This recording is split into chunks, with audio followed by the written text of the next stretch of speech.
Whew, that got to me, you guys. That really got to me.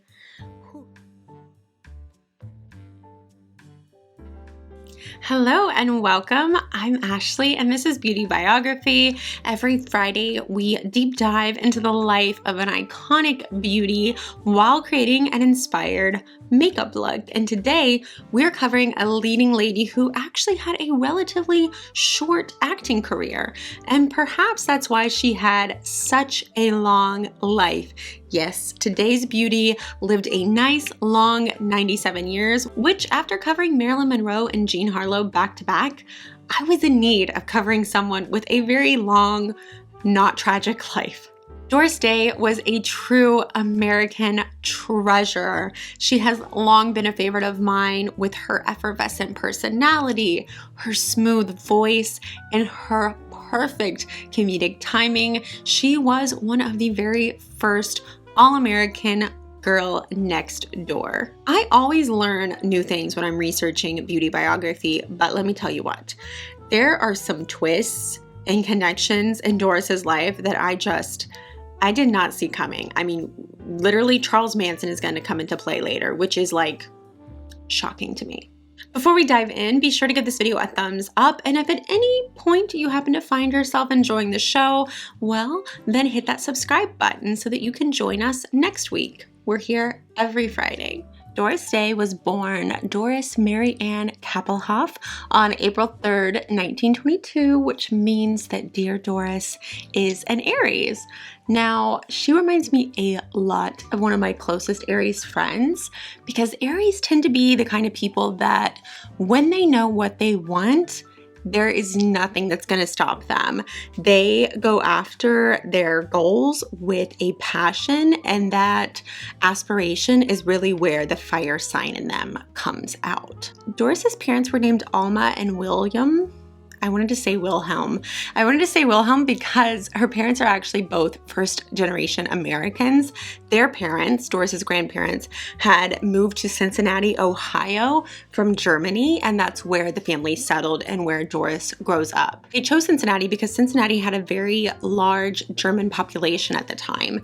They had a lot of community resources for people who had come there from Germany, including German language newspapers, churches, and clubs. Alma was a homemaker at the time of Doris's birth, and William was a music teacher.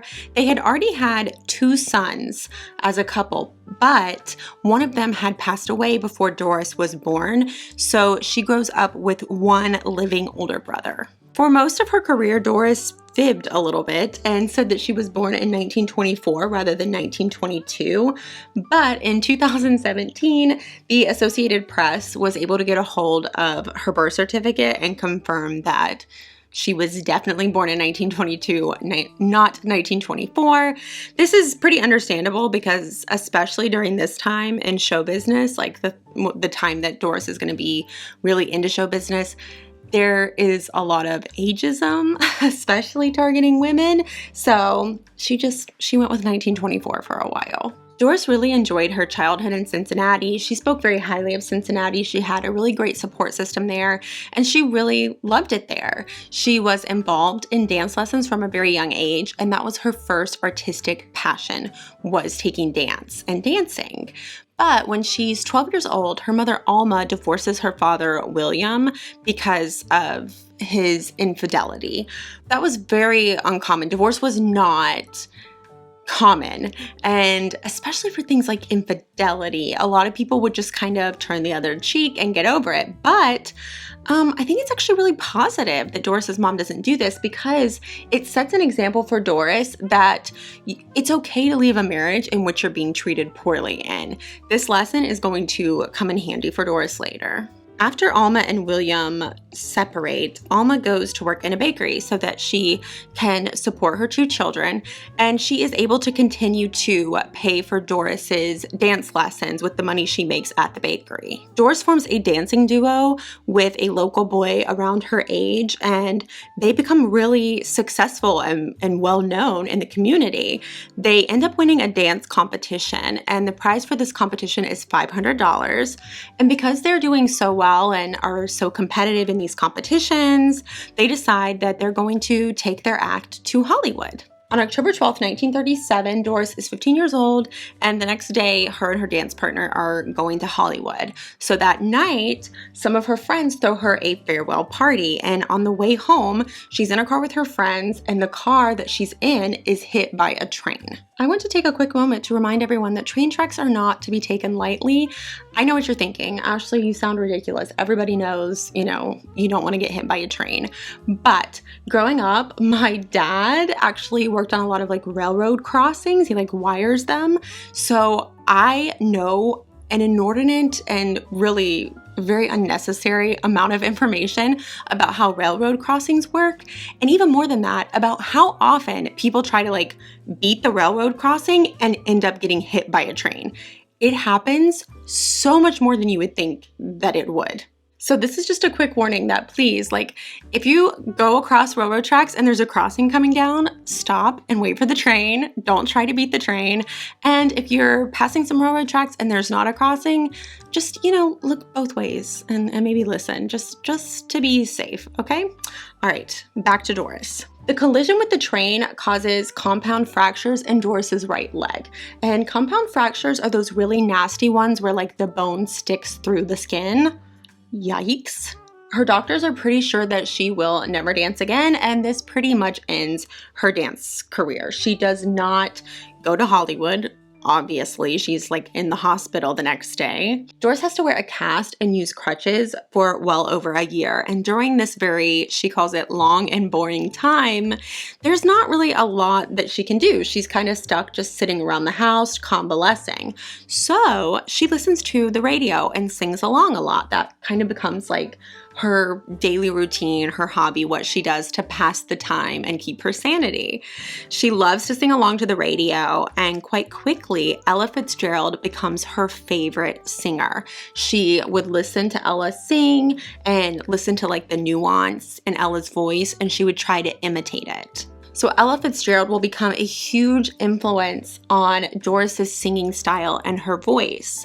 Alma notices that her daughter is constantly singing along with the radio, and she notices very quickly her daughter has a really good voice, and she thinks, wow, all right, so dancing didn't work, but maybe there's a future in show business for you with your voice. So Doris's mom hires a voice coach named Grace Rain. Grace will become a huge influence on Doris. She would give Grace 3 voice lessons a week for the price of 1 because she notices so quickly, oh my gosh, this young lady has so much potential. She could really be a star. Her voice is so smooth and clear and beautiful and nuanced. She puts such emotion into it. She knows that Doris could be something special. So she's like, you know what? 3 classes a week for the price of 1. While she's still taking voice lessons, Doris begins to sing at a restaurant called the Shanghai Inn. It's in Cincinnati. And she also begins singing on a local radio program. It's while singing on this local radio program that she catches the attention of a band leader named Barney Rapp. Barney loves her voice, and he hires her to come be the female vocalist at his club, Sign of the Drum. While she's singing at Rapp's club, he thinks, well, you know what? The last name Kappelhoff is a little too long to appear on the marquee. So he suggests that Doris use the stage name Doris Day because he loved her rendition of the song Day After Day. Doris agrees. She's not too sure of it at first, but she agrees, and the name sticks. Doris becomes quite the local star in the Cincinnati area, and she actually becomes friends with a family who has another will soon be star in it, the family of Andy Williams. Andy Williams is a huge star back in the day. He was probably best known for his Christmas specials, but Doris Day knew him when he was young. He was about 5 years younger than Doris, and he said that he was a young teenager and he had the biggest crush on Doris. She would come over and just, sing and hang out and have dinner with the family, and he just had such a little crush on her. Doris later begins to work with a new band leader named Les Brown. She will be with him and his band for many years, and in the early 1940s, while working with his band, she makes 3 soundies. I had briefly remembered of hearing about soundies, but I just couldn't put my finger on what they were. So I went back, looked it up, and they were these little 3-minute black and white music videos that would play on this movie jukebox. It's a jukebox, but it had a little screen and it would play black and white music movies instead of just playing a song. Probably pretty revolutionary for the time. And in 1941, Doris is 19 years old and she marries a man named Al Jordan. Al had been a trombonist in Barney Rapp's band. Les Brown really tries to talk Doris out of marrying Al. He does not think very highly of him. He thinks he's got a lot of jealousy issues and he tries to warn Doris. But nevertheless, Doris does marry Al and turns out Les is right and Al is an absolute lunatic. There are several stories of the way he treated Doris, but they're just all so horrific that I don't even want to repeat them. He was nuts. Doris would later refer to him as a psychotic sadist. She's definitely right. Their marriage only ends up lasting 23 months, but there is a silver lining to his madness, and while they are married, Doris gives birth to her only child, a son named Terry. In 1945, Doris records her first platinum song called Sentimental Journey. This ballad becomes a very popular anthem for GIs that are hoping to return home from World War II. The popularity of this also leads to Doris being a frequent guest on Bob Hope's weekly radio show. Doris soon meets a saxophonist named George Weidler. He is actually the older brother of the child actress Virginia Wilder. She was an extremely popular child actress in the 30s and 40s. I remember her best as playing the younger sister of Katharine Hepburn's character in the Philadelphia Story. So Doris meets her older brother and falls in love with him. Doris decides to leave Cincinnati and move to Los Angeles to marry George. The marriage is short-lived. They initially are married for 8 months before they separate. They reconcile at some point, but even with the reconciliation, they are divorced finally 3 years later. Despite the unsuccessful second marriage, the move to Hollywood turns out to be fate, because while there, Doris meets a songwriting duo who thinks she would be perfect for the movies. So they recommend her to Warner Brothers. They think she would be great for a film called Romance on the High Seas. Warner Brothers gives Doris an audition and she is shocked when she gets the role. She is surprised because she has no experience acting. She's not trained as an actress, but the director of the film actually really liked that. He thought that it was endearing and refreshing that she was so unassuming about acting, and he feels that she has a perfect all-American look. The film Romance on the High Seas premieres in 1948, and Doris's acting performance is a critical success, as is the song she records for the movie titled It's Magic. For the rest of the decade, Doris continues to record music, and in 1950, servicemen in Korea vote for her as their favorite female star. In 1951, Doris stars opposite Danny Thomas in the musical I'll See You in My Dreams, and this film becomes the original blockbuster. It breaks box office records that have stood for 20 plus years, and it's just wildly successful. That same year, on her 29th birthday, Doris marries film producer and agent Martin Melcher, and he adopts her son, Terry. So Terry becomes Terry Melcher, which, if that name doesn't yet sound familiar, just wait until we get to 1969. But for now, we are still in 1951, and the next 2 years, we'll see Doris have her own radio show and also star in several moderately successful period musicals. In 1953, Doris stars in the film Calamity Jane. This is a Western meets musical comedy. It's extremely successful, and it's one of Doris's favorite roles that she plays. She would later go on to say that that role was most like who she was in real life than any other role she ever played. Her performance in the movie is critically acclaimed, and for the movie, she records a song called Secret Love that becomes a #1 hit on the charts and also wins an Academy Award for Best Original Song. In 1955, Doris has been with Warner Brothers for 7 years, and the last film of her 7-year contract will be Young at Heart opposite Frank Sinatra. After this film, Doris decides to not renew her contract with Warner Brothers. She's done a lot of like romantic comedy movies, and she kind of just wants to branch out and maybe try some more dramatic roles. So she ends up signing with MGM, and her first film with them is Love Me or Leave Me, where she receives top billing over James Cagney. This film becomes her biggest hit yet. It is a box office and critical success. Doris felt that this was her best acting performance of her career, and a lot of her contemporaries were kind of surprised that she wasn't nominated for an Oscar. In 1956, Doris stars opposite James Stewart in Alfred Hitchcock's film, The Man Who Knew Too Much. This film will see her perform 2 songs. The first is We'll Love Again, and the second becomes one of her most well-known songs. She would perform it often throughout her career. It is Que Sera, Sera, Whatever Will Be, Will Be. This song is a chart topper, and it also wins an Academy Award for Best Original Song. Later that year, Doris stars in the thriller Julie, and after doing 3 dramatic roles in a row, she decides to return to musicals and comedies. So she stars in the musical comedy The Pajama Game, the comedy Teacher's Pet, and the romantic comedy The Tunnel of Love. She's a very diverse comedic actress. The year 1959 will begin the most successful period of Doris's film career, and it will also introduce her to one of her dearest lifelong friends, Rock Hudson.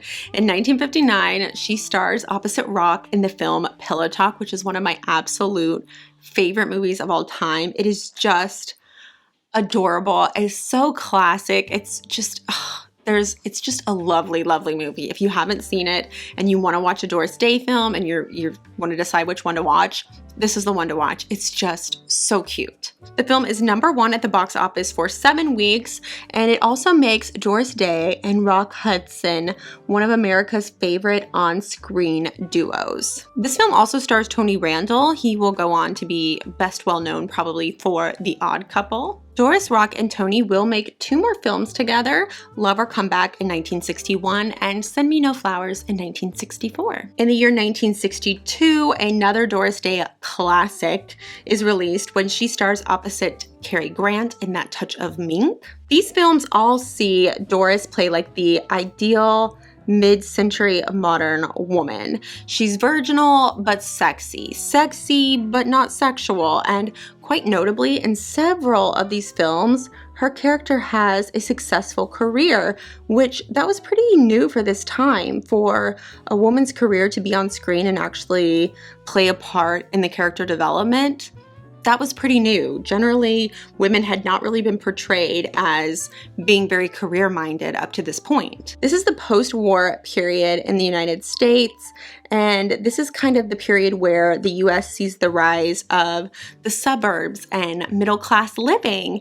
And it's in the context of this moment in American history that Doris is really able to be like the perfect example of the girl next door. This is really when that trope starts to be extremely popular. During the first half of the 1960s, Doris Day is the #1 actress at the box office for 4 years. This makes her only the 2nd actress in history to achieve this feat. The first was Shirley Temple. After this extremely successful period in her career, Doris starts to see her popularity wane in the late 1960s, because just as the post-war culture had really allowed her to thrive as the girl next door, the late 60s sees the sexual revolution. Baby boomers are starting to be more open and less kind of prudish, I guess would be the term. And so because that's underway, it falls out of favor that Doris is being portrayed quite often as, you know, sexy but understated, not very sexual, quite reserved, quite conservative. This falls out of favor, and critics and comedians actually begin to kind of poke fun at Doris and call her the world's oldest virgin. It's kind of rude. Film historians and people who study gender will actually later say that Doris Day was kind of a bridge between the post-war period and the sexual revolution because she was sexy, but she still kind of upheld all of these conservative values, and she was understated enough and wholesome enough that she kind of bridges this transition. So she plays a huge role in American culture at this time. Doris's last top 10 film is in 1966 called The Glass Bottom Boat, and that same year she will turn down the role of Mrs. Robinson in a film called The Graduate. That role will later go to Anne Bancroft, but Doris turned it down because she found the script vulgar and offensive. Fun fact, my mom absolutely hates the movie The Graduate, so I guess her and Doris Day have that in common. Doris makes a few more films, none of them are successful, and her final film appearance is in the 1968 movie With Six You Get Egg Roll, which, I don't know, that title sounds very offensive to me. You would not be able to make a movie named that now, and rightfully so. On April 20th, 1968, Doris's husband, Martin Melcher, dies unexpectedly, and Doris is quite shocked when she learns that he has completely squandered all of her film earnings and she is deeply in debt. She will later say that she doesn't believe he intended to squander her earnings. They had a business manager that was a family friend, and she thinks that he just trusted this guy very innocently and didn't realize that the guy was just like flat out wasting their money. Doris also finds out that prior to his death, Martin had signed her up to do a TV series with CBS without asking Doris, which is like, it's nuts to me that you can do that, like that you can have the right to like sign someone up for something without asking them. But I guess because he was her agent and she trusted him, he must have had like power of attorney or something. Doris is not wanting to go into TV, but she feels obligated because he had committed her to it. She doesn't really want to like, go to court over this. Also, she needs money because she's in debt. So she negotiates with CBS to get creative control of her show, and the series that she signed up to do later becomes The Doris Day Show. The spring of 1968, obviously off to kind of a rough start, and things are only going to get worse before they get better. Because later that year, Doris learns that her son Terry, who is now a pretty successful music producer that's worked with the Byrds and the Beach Boys, she finds out that he is casually acquainting, if you will, with Charles Manson. Yes, that Charles Manson. Yikes. Charles and Terry have a mutual acquaintance, Dennis Wilson of the Beach Boys, and Dennis is like, oh, you know what, Charles? Chuck, Charlie, my pal, you want to have a music career? Let me hook you up with my friend, music producer, Terry Melcher. Terry at the time is living with his then girlfriend, Candace Bergen, who is renting a house at the now infamous address 150 Cielo Drive. Charles Manson was actually pretty well known by the end of 1968 for being a total wackadoo who was rumored to have like a cult of nutters. So Doris is totally horrified when she finds out that not only has Terry had casual contact and broken bread with Charles Manson, but that Charles Manson has done so in Terry's home. Like, Charles knows where Terry lives. Can you imagine finding out that some crazy-eyed, rumored cult leader has been to your child's home or the home of anyone you love? Like, you would be freaked out. Doris is very freaked out. By January of 1969, Terry obviously knows that he needs to, ghost Charles, get away from him, just slowly, back off and cut ties. But Doris says, no, you need to go a step further. You and Candace need to leave that house. You need to move somewhere where he doesn't know your address. So Doris is the one that convinces Terry and Candace to move in January of 1969. 7 months before, Charles Manson sends his crazy followers to that same address, 150 Cielo Drive, to begin their killing spree. Now, Charles was aware that Terry had moved, but it's said that after Terry finally, told him, listen, point blank, I'm not giving you a record deal. It's just not going to happen. Charles began associating that house with like Hollywood and the bourgeoisie and the people and all the things he didn't like about Hollywood. And he just became fixated on that house because he associated it with this humiliation. So even though he knew Terry didn't live there, that's still where he instructs his family to go to start their killing spree, because he doesn't know where Terry lives now. So he just knows, hey, here's the last place he lived. I bet whoever's living there is bad too. I was actually pretty shocked that I did not know about this connection between Doris Day and Charles Manson, because even though Doris clearly had nothing to do with Charles, this is just a casual, innocent connection, the media often has a way of kind of tying innocent people to things like this. You know, like they kind of sometimes capitalize on things that they find scandalous that aren't necessarily scandalous. They just tend to tie people who are innocently connected into things. So I was pretty surprised that they didn't. I felt like, oh, they would have done that. Like I should have known about this. But I'm sure the whole Charles Manson thing was just like so shocking when it happened that they probably didn't even have time for that. Plus, Sharon Tate was the big celebrity story there. So I think that's kind of how Doris escapes from this with her image unscathed.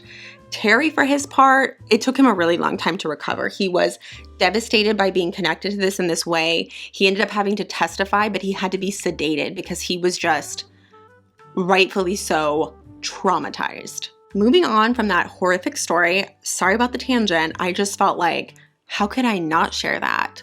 It's just mind-boggling. The Doris Day show runs for 5 years, and in 1973, when it ends, Doris pretty much retires from show business. She appears in a few TV specials and is a semi-regular guest on some talk shows in the 1970s, but other than that, she's pretty quiet. In 1976, she marries Barry Compton, who was the maitre d' at one of her favorite restaurants. That marriage will last for 6 years before it ends in divorce, and it will be her fourth and final marriage. In 1981, Doris leaves Beverly Hills, where she has lived pretty much ever since she came to LA. She was often seen riding her bicycle on the streets of Beverly Hills. She loved to ride her bike. But in 1981, the Beverly Hills Police Department tell her, you know, we're really worried. We feel like we can't adequately protect you when you're out riding around on your bike. And also her next door neighbor is suing her because Doris was a huge animal lover and she had a ton of pets of all different kinds of species. So her neighbor was actually suing her over zoning laws, saying that she was violating zoning laws by basically having like a farm in her backyard. So she decides it's time to leave Beverly Hills and she moves to the Carmel Valley, also in California. In the mid-1980s, Doris begins hosting her own talk show on the CBN channel, which is the Christian Broadcasting Network. The show only runs for 26 episodes, but it gets worldwide attention when on July 16th, 1985, which is my birthday, by the way, it premieres, and on the premiere, she's interviewing her old friend, Rock Hudson. This becomes such a big deal because in the interview, Rock Hudson is very visibly extremely fatigued. He has a hard time walking. His speech is kind of incoherent at times, and the public and media begin to speculate on if he has AIDS. They're speculating on this because his sexuality, there have been a lot of rumors around it throughout his career. Doris, for her part, acknowledged, like, yes, he seemed sick, but she said, you know, I just hugged him and tried to make him feel welcome. And I told him, boy, am I glad to see you. Only 10 days after this appearance, Rock Hudson would become the first major celebrity to openly announce that he was suffering from AIDS. It's important to understand the context of why this was such a big deal. In the 1980s, AIDS was tremendously stigmatized. Doctors did not yet understand it fully, and there was a big conception in the public that it only affected gay people and people who used needles to shoot up drugs. This led to a stigma because a lot of people did not have sympathy for people who fell into either of those categories. And so in their mind, well, this only affects drug users and gay people, and I don't care about either of those, so I don't care about AIDS, which is so frustrating because let me tell you what, if you believe in any kind of moral law to the universe, any kind of divine, whether it just be nature or God, well, guess what? The same thing that makes you a divine life also makes the next person a divine life. And if you believe in God, the same God that loves you loves all of his children, period. But a lot of people struggled with that back then, and unfortunately, they still struggle with it today. Rock Hudson's appearance on Doris Day's show was really the first time that a lot of people saw a sympathetic face put on AIDS. And it was the first time that many people saw what the late stages of AIDS actually looked like. Even though the intolerance and discrimination against people suffering from AIDS would continue for years, this was a really big, monumental moment in that journey. And after Rock Hudson died, Doris Day gave an interview to People magazine. And in the interview, she was very intentional, and I believe this in my heart. She was very intentional in the way that she spoke. And she made it a point to say that the last time she saw Rock, she had given him a kiss, she had hugged him goodbye and held him tight. And she said, "I miss him, but he's in heaven now." I'm gonna be honest. Oh my gosh, I'm tearing up, you guys. I'm gonna be honest. I've got to get this together.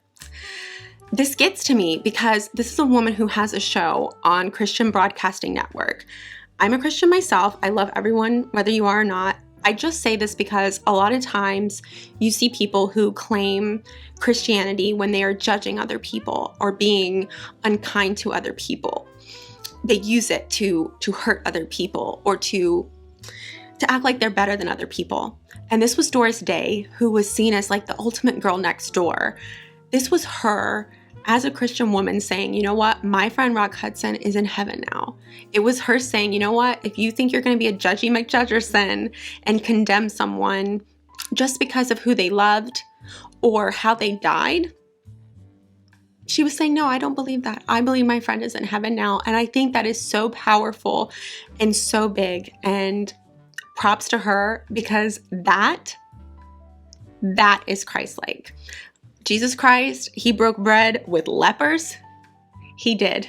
So for Doris to make it a point to say, you know what, I held him, I kissed him, I loved him, and he is in heaven now, that to me is just an amazing example of what Christianity can be when people follow it properly. Whew. That got to me, you guys. That really got to me. I knew that Doris had been really good to Rock, and I knew that she was a big part in trying to destigmatize AIDS. But when I read that interview and really started processing her words, it got me. After the cancellation of that talk show, which I'm sure probably had something to do with judgy McJudgersons at CBN not loving that Doris Day was being so supportive of Rock, well, after that show is canceled, Doris would spend the rest of her life focusing on her animal rights activism. She started the Doris Day Animal Foundation, and she actually ended up opening a pet-friendly inn where she lived in Carmel. Her and her son opened it together. Every year on Doris's birthday, the foundation would hold a 3-day fundraiser for fans to come and celebrate Doris and to raise money for the foundation. Doris would attend the birthday fundraiser every year, and on the last year of her life, 2019, it also marked the 60th anniversary of her first film with Rock Hudson, Pillow Talk. So during the birthday celebration that year, they screened Pillow Talk, and Doris gives an interview where she talks about how much fun she had working with him, how close she remained with him, and she ended it by saying how much she missed him. Almost 6 weeks later, on May 13th, 2019, Doris Day died at the age of 97 after contracting pneumonia. At her request, there was no service, there was no marker, there's no public memorial. She was cremated. Liz Smith once wrote in Variety, quote, "Is there such a thing as a truly underrated icon? You bet. Her name is Doris Day, and her great talent was so effortless as to seem ephemeral, and her image so distorted as to render her anachronistic in her own starring era. An evocative big band singer, an exuberant and sexy young movie star, a nuanced actress, a brilliant interpreter of American pop music, and finally, alas, a joke. Day was the intelligent, independent, no-nonsense career woman, wife, mother, and of course, with one ballad, Doris could convey every emotion, even when her scripts faltered, end quote. Even the critics that once made jokes about Doris went on to regret it. Roger Ebert was quoted in 2009 saying, quote, "When I had been a film critic for 10 minutes, I treated Doris Day as a target for cheap shots. I have learned enough to say today that the woman was remarkably gifted." Doris Day always looked so polished on screen, and while her life was not picture perfect, she had a really good one. She stayed true to herself throughout her career, and despite having not the best luck in love, she managed to leave show business with a very strong relationship with her son, very good lifelong friends, and with her sanity intact. She transitioned into a fulfilling and purposeful retirement. It's truly as happy a Hollywood ending as you can get. Thank you so much for spending a little bit of time with me today. I hope you enjoyed this edition of Beauty Biography. Let me know in the comments below, did I miss any fun facts about Doris that you would like to share? I love when you guys let me know little tidbits that maybe I missed. Also, let me know who you'd like to see in the next episode of Beauty Biography. We're here every Friday, so make sure that you've hit that subscribe button so that you can join us. Until then, you take care of yourself. Bye.